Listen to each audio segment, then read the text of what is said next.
ફાર્મોનિક Biotech private વતી અકબર વિરાણી તળાજા આપનું સ્વાગત કરું છું। હવે આ ભાઈ જે છે તમારું નામ શું ભાઈ? મારું નામ કવાડ તરુણ છે। હા ગામ ગામ કોંજળી છે, તાલુકો મહુવા છે અને જિલ્લો ભાવનગર છે।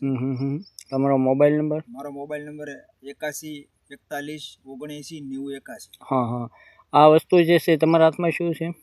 આજે મારા હાથમાં છે ને ફાર્મોનિક એલએમ છે, જે લિક્વિડ ફાર્મોનેટ ઓર્ગેનિક મેન્યુર છે।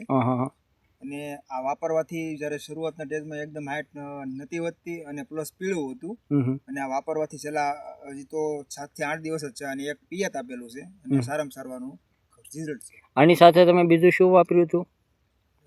ફાર્મોનિક ફાર્મ કંચોટિયા। તો જો મિત્રો, આ ભાઈ જે છે નકુમભાઈએ ફાર્મ કંચોટિયા, ફાર્મોનિક એલએમ આ બંને વસ્તુ 2 વીઘાની અંદર પાણી સાથે પાયેલું છે। જ્યારે એના રોપની અંદર પીળાશ હતી અને રોપની હાઈટ વધતી નહોતી એટલે આ વ્યક્તિએ પાયું તો આજે એના 7 દિવસ થયા છે। આજે તારીખ છે 16/9/2025। તો 7 દિવસની અંદર આટલું રિઝલ્ટ છે, તો હજી લગભગ 15 દિવસની અંદર આ રોપની હાઈટ અને કલર પણ ફરી જશે। તો તમને આનું રિઝલ્ટ કેવું લાગ્યું? બહુ સારામાં સારું રિઝલ્ટ છે। તો બીજા ખેડૂતોને ભલામણ કરી શકાય? હા, કરી શકાય, ચોક્કસ વાપરી શકાય। ગરમીના હવામાનની અંદર એકદમ જમીનને ઠંડી પાડી દે અને જાવાનો પ્રશ્ન પણ અટકી જાય છે। સારામાં સારું રિઝલ્ટ છે। Thank you.